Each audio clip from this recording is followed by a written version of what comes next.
Live from Haywood's on the Green in Mill Hall, it is time for the Lock Haven University Coaches Show. I'm Jonathan Schwab, and if you've come out to join us at Haywood's on this Tuesday evening, we are thrilled to have you.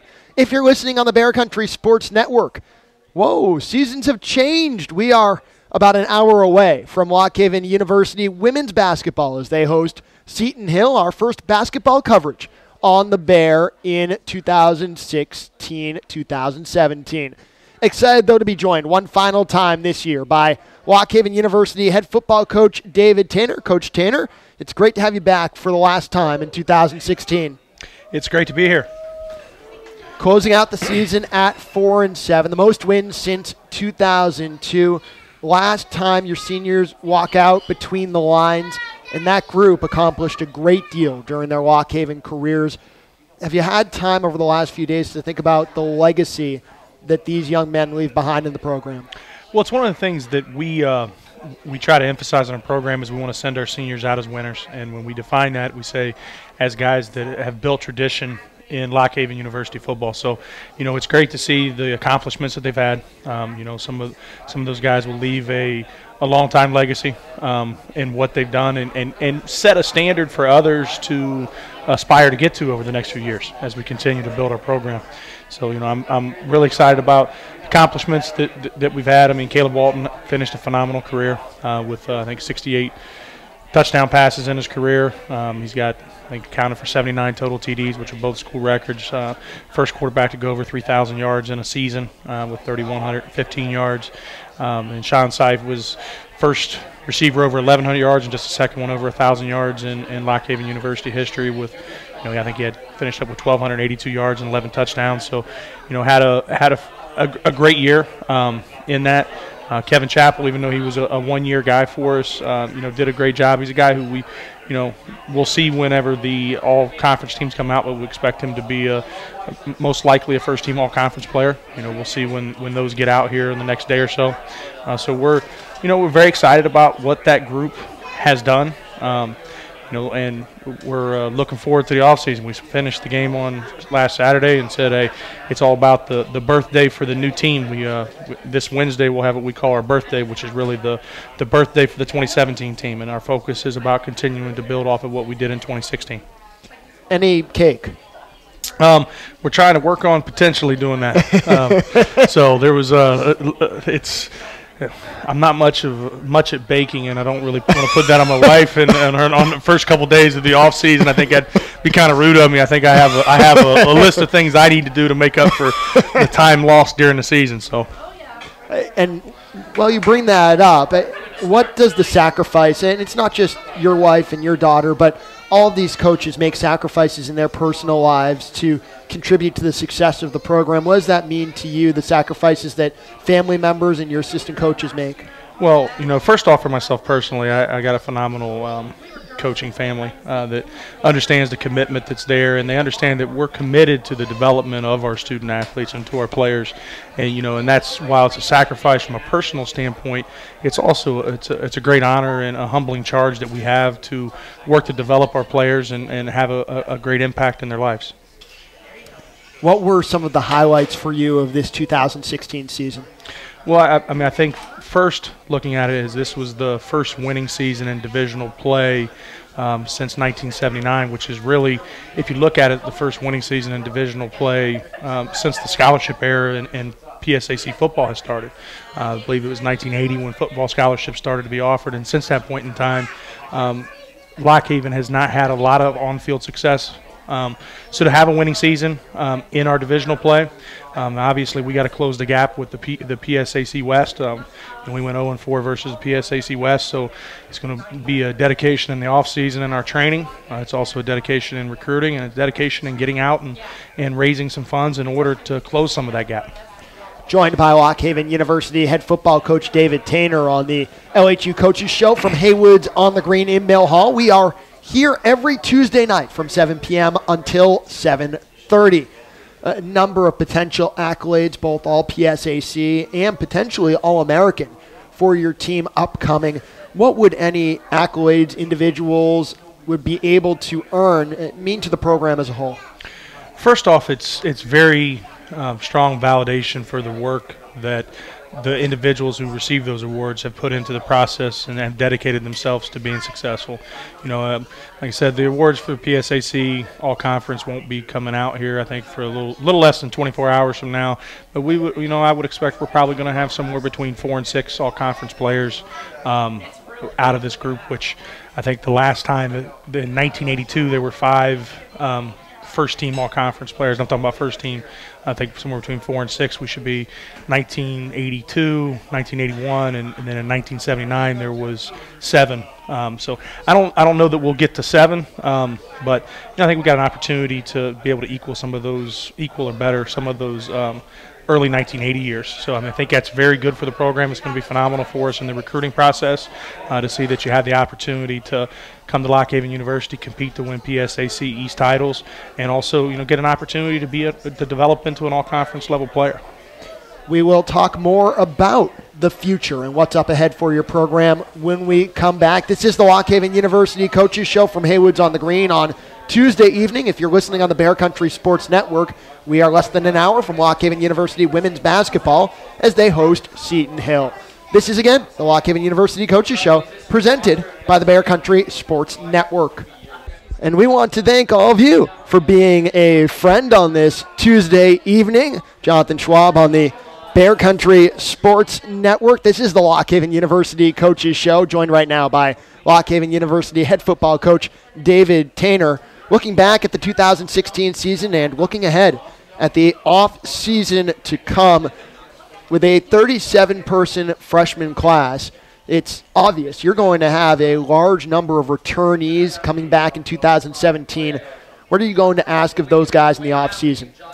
Oh, it's going to be an extremely demanding off-season. In order to build a championship program, it takes a strong commitment to excellence, and it's going to take attention to detail in our preparation processes to give ourselves the opportunity to improve each and every day.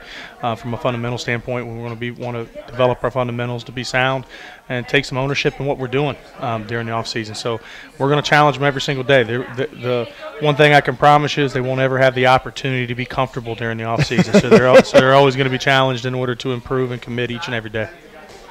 Recruiting also a priority. What are the biggest positional priorities for your coaching staff as far as recruiting? Well, first and foremost, in any recruiting class, you're going to want to develop a class of guys that kind of covers all of the positions that you have.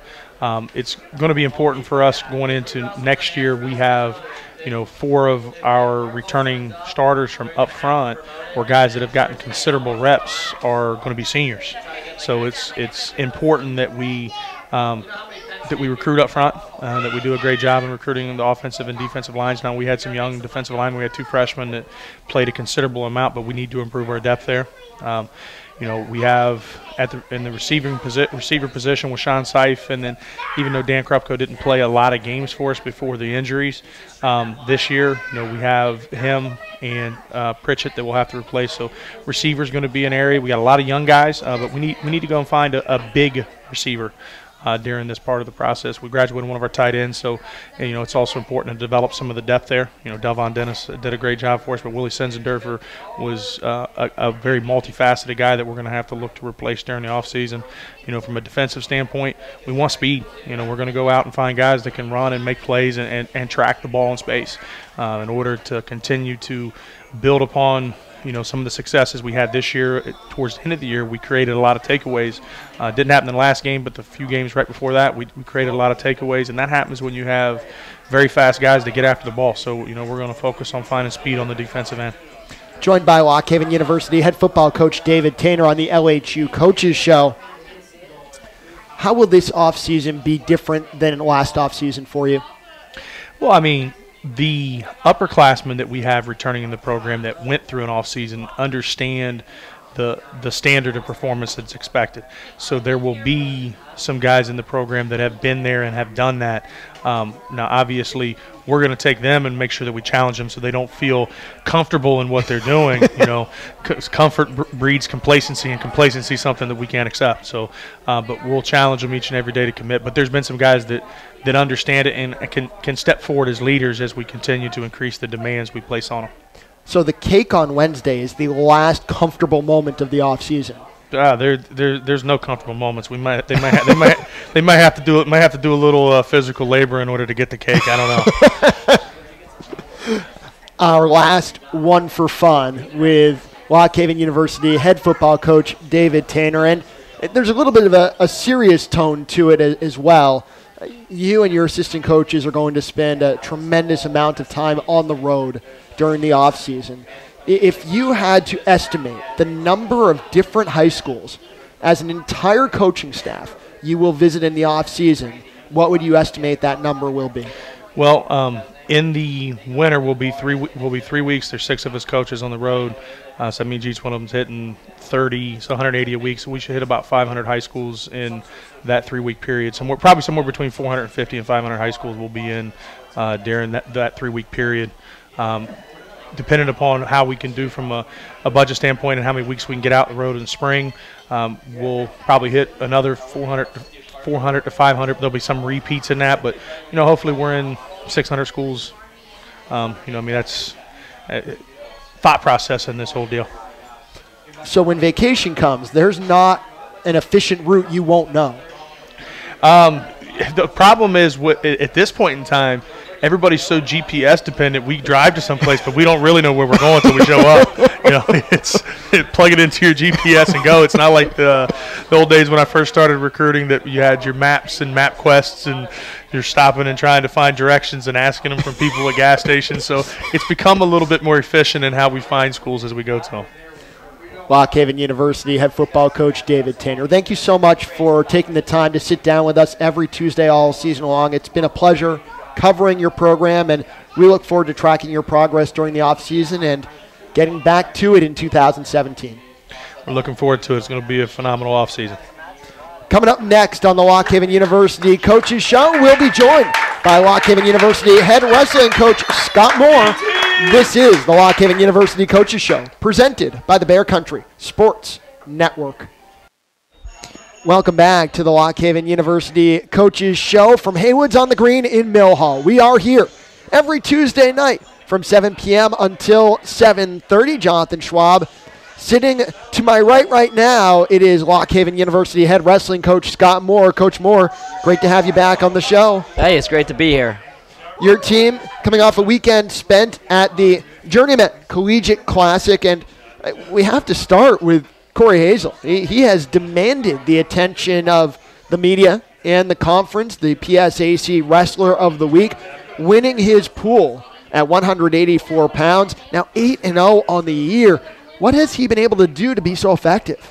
Well, Corey's just one of those guys that just puts out an unbelievable level of effort and attitude every time he steps on the mat. And, we knew last year watching him wrestle, his athletic ability, his confidence, just his style of wrestling was going to be something that was going to adapt well to Division I.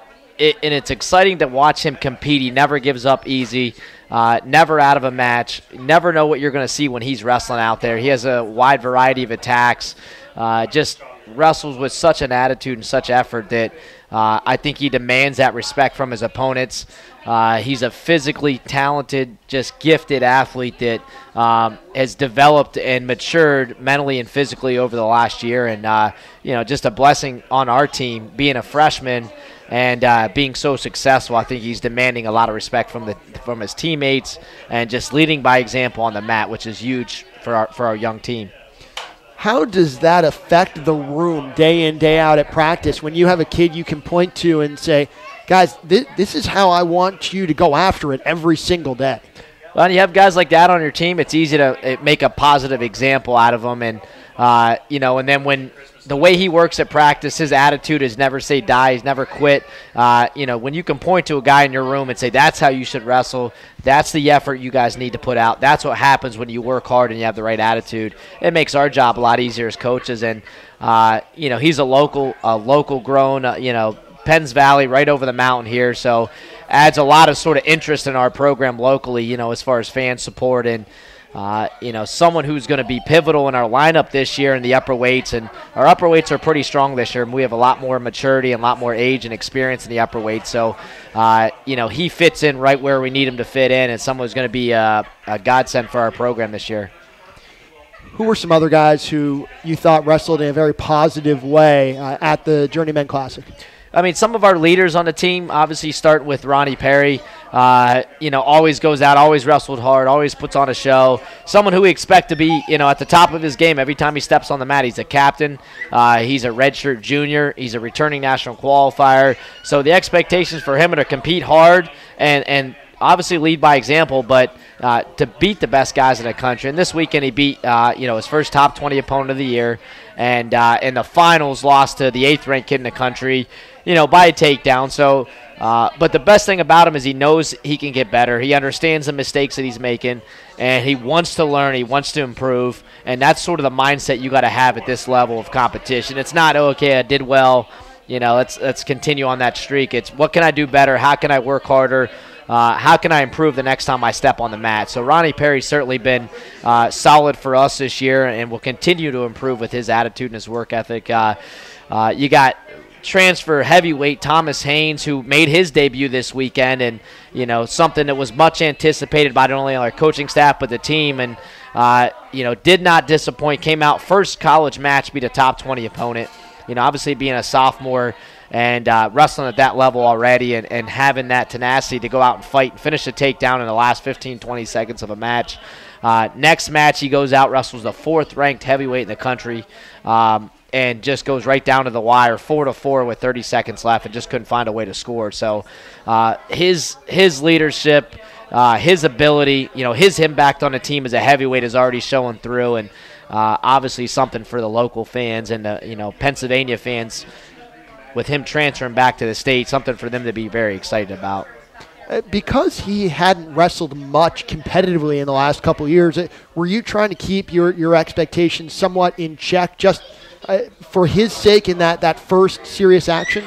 Yeah, I think a lot of these times, with the media and the social media and just the guys get so blown out of the portion. This guy was a 3-time state placer, was a 4-time state champion. I mean, he is an elite wrestler. He's a blue chip recruit, and but at the same time, these guys have to be able to transition into college and be able to keep those expectations, to where they can improve and wrestle the way that they feel like they can wrestle. And I mean, certainly with him, he was pretty amped to wrestle this weekend. Not wrestling at Clarion. He was ready to put on the singlet. He was ready to compete. His expectations, he wants to be a national champion, and he showed this weekend that he has that potential. And, wrestling at that level with top 10 opponents this early in the season is something that we have credit our heavyweight coach and just our program and him for being able to step up to the challenge and step up to the pressure right away. And certainly somebody you're going to hear a lot about over the next couple of years. Joined by Lock Haven University head wrestling coach Scott Moore on the LHU Coaches Show from Haywood's on the Green in Mill Hall. When we come back, we'll talk a little bit about what's to come this weekend. First, dual match action for LHU. This is the Lock Haven University Coaches Show, presented by the Bear Country Sports Network. Welcome back. This is the Lock Haven University Coaches Show, presented by the Bear Country Sports Network. We are at Haywood's on the Green. We're here every Tuesday night from 7 p.m. until 7:30. So if you think it's time to come on out and have something to eat and enjoy the show, do it. Do it as soon as you can. If you're listening on the Bear Country Sports Network, then you are about 40 minutes away from Lock Haven University women's basketball as the Bald Eagles host Seton Hill.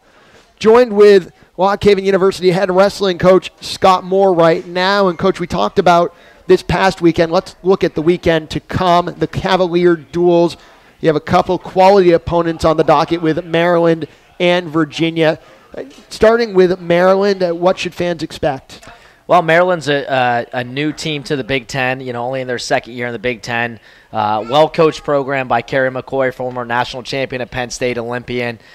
So it's a formidable opponent, somebody that I really think we're going to have a competitive duel with them. It's really going to come down to the wire with matchups, with the close duels, the bonus points. That's the type of stuff that we got to look forward to this weekend is winning the close matches, scoring bonus points.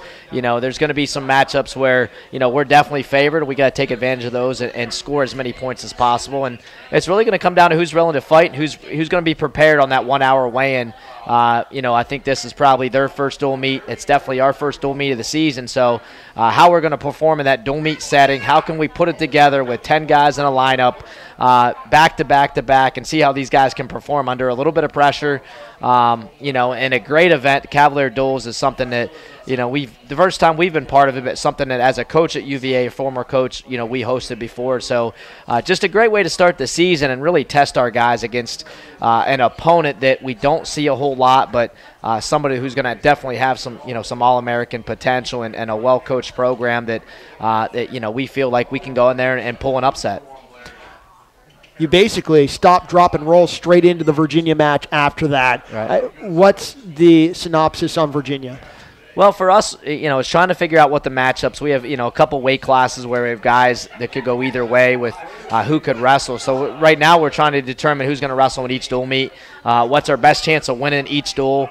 We're going to focus on Maryland first and then kind of regroup, see how that match goes, see how guys perform, get ready for Virginia. It's a team that obviously we're very familiar with. They come to some of our tournaments here. Obviously, with being an alumni there and coaching there for 6 years, I know a lot of the guys on the team. Coach Carr, our assistant, worked there for a year as well, so we kind of have a little bit of inside knowledge of how these guys wrestle, seeing them at the Clarion Open. For us, it's going to come down to out-fighting these guys. It's going to come down to wanting a little bit more, trying to go into their house, being the underdog, trying to take the close matches from them. At 141 pounds is the matchup we're looking forward to. Ronnie Perry's going to wrestle George D. Camillo, who's ranked top 10 of the country, and that's a match that we need to win in order to beat the Cavaliers in the dual meet. And then in the upper weights, I feel like we can get some serious momentum going into the upper weights, and with Tyler Wood, Corey Hazel, Tristan Sponsiller, and Thomas Hayes finishing that duel, I really think if we can keep it within reach, so we can finish the duel strong, and if not beat them, come in there and test the waters and really put them on the chopping blocks against a tough Lock Haven team. I can tell how excited and enthusiastic you are, and certainly Virginia in particular has to be very special for you. Our One for Fun with Scott Moore. I know you have a bit of a commute from home to the office. On most days, what's the go-to music from work to home and home to work for Scott Moore? I tell you what, on the way in, I'm rocking out some Simple Man, and that's kind of my go-to in the morning, get fired up. Usually a couple different country songs. On the way home, I'm too busy on the phone calling recruits and making calls from the day of work and trying to get caught up. But definitely, you got to hook the Bluetooth up on the phone, play a couple of your favorite jams, some old school stuff. I'm not into I don't into a lot of new music, but some old stuff that I listen to try to get fired up for the workday. And usually call a couple people in and talk some smack on the way to work, and just to try to get the heat rolling as the day goes. And then obviously we're off to Dunkin' Donuts and we start our day.